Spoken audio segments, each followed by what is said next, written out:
Buenas tardes, a continuación vamos a presentar el informe número 4 de intensidad y sonido. Mi grupo está conformado por Sofía Cuaspa, María Sofía Escobar, Nayeli España y mi persona Sebastián Moreno. Mi nombre es María Sofía Escobar Bolaños y voy a explicar la intensidad del sonido. Esta se define como la potencia acústica transferida por una onda sonora por unidad de área normal a la dirección de propagación. I es igual a P sobre A, donde I es la intensidad del sonido, P es la potencia acústica y A es el área normal a la dirección de propagación. Los factores que determinan la intensidad del sonido dependen de la superficie de dicha fuente sonora. La intensidad de percepción de un sonido por el oído depende también de su distancia a la fuente sonora. La energía vibratoria emitida por la fuente se distribuye uniformemente en ondas esféricas, cuya superficie aumenta proporcionalmente al cuadrado de sus radios. La energía que recibe el oído es, por consiguiente, una fracción de la energía total emitida por la fuente, tanto menor cuanto más alejado está el oído.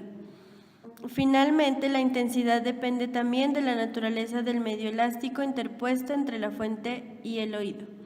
La intensidad del sonido que se percibe subjetivamente, que es lo que se denomina sonoridad, y permite ordenar sonidos en una escala del más fuerte al más débil. La intensidad se mide en decibeles, con símbolo dB.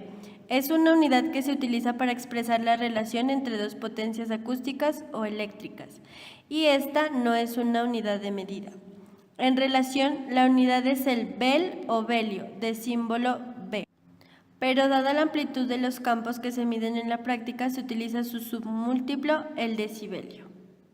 Es una expresión que no es lineal, sino logarítmica, adimensional y matemáticamente escalar.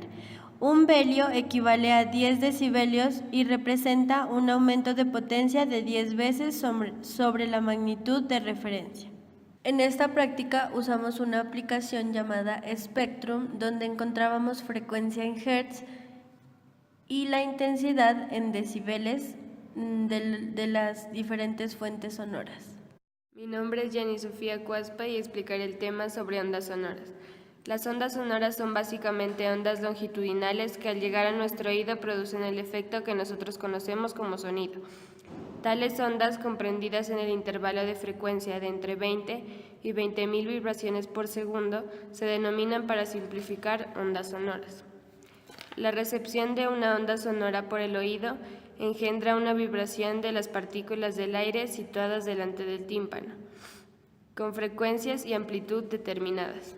Esta vibración puede considerarse también como debida a las variaciones de presión del aire en el mismo punto.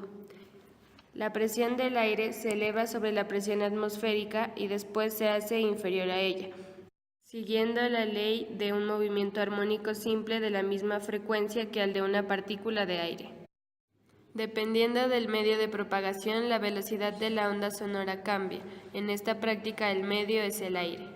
La frecuencia es la cantidad de perturbaciones por segundo, en ciclos por segundo o hertz.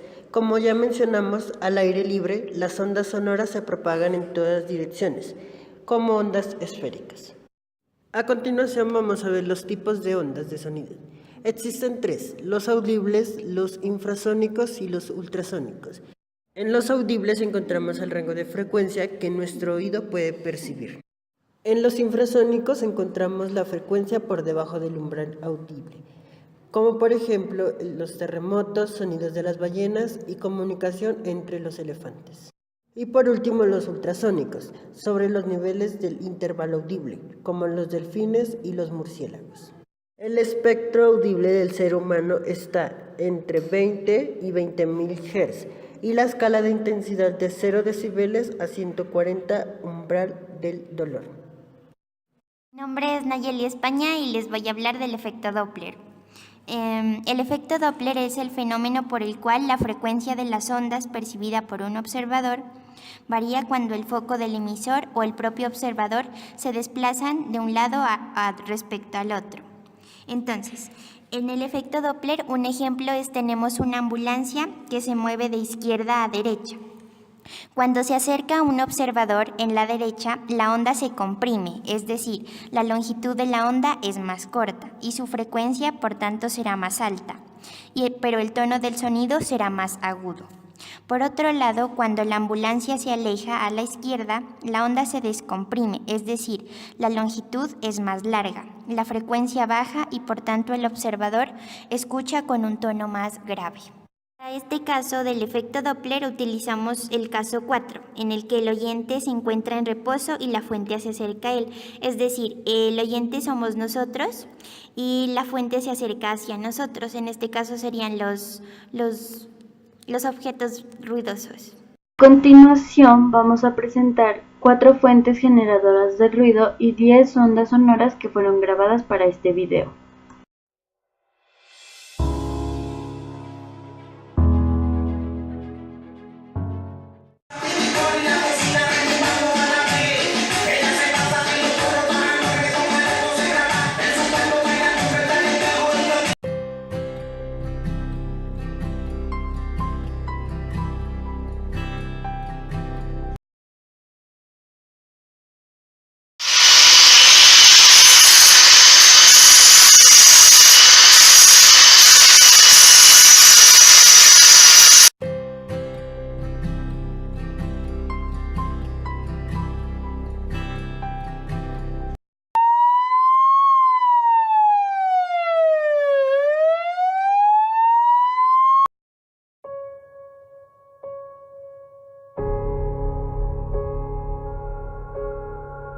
Sonido, sonido, sonido, 1, 2, 3, 1, 2, 3, sonido, sonido.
Salir al mundo es como caminar en medio de una guerra, pero a tu lado todo es más seguro porque encuentro paz. A continuación presentaremos el análisis de resultados de la práctica. En esta práctica se escogieron fuentes sonoras de 4 lugares diferentes y 10 sonidos que nosotros escogimos. Se observó que cuando la fuente estaba muy lejos de nosotros, su frecuencia e intensidad era menor, y cuando la fuente estaba cerca, la intensidad y la frecuencia eran mayores, donde podemos concluir que intensidad y frecuencia por la distancia son inversamente proporcionales. También se observó que la frecuencia que el oyente escucha es más aguda que la que emite la fuente. Además, que la intensidad del sonido depende de las velocidades de la fuente y del observador.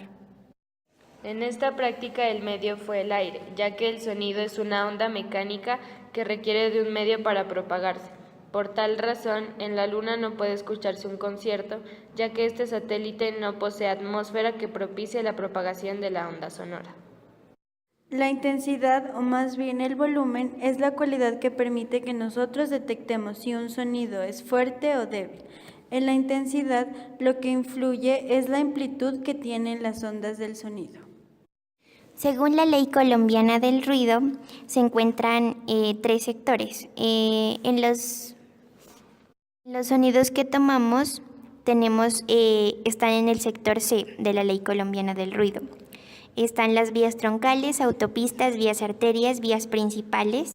Sus estándares máximos permisibles de niveles de ruido ambiental en decibeles son 80 en el día y 70 en la noche.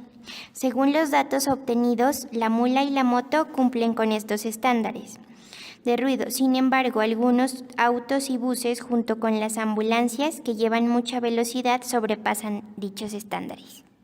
En este mismo sector se encuentran ruido intermedio restringido, gimnasios, restaurantes, bares, tabernas, discotecas, bingos, casinos, y sus estándares máximos permisibles de niveles de ruido son de 70 decibeles día y 55 noche. Según estos datos, en la discoteca se sobrepasaron los niveles permisibles de ruido con 85 decibeles. Por ende, se tiene una contaminación auditiva en tanto autopistas como en lugares cerrados como clubs y discotecas, pero ninguno de los datos obtenidos supera el umbral del dolor.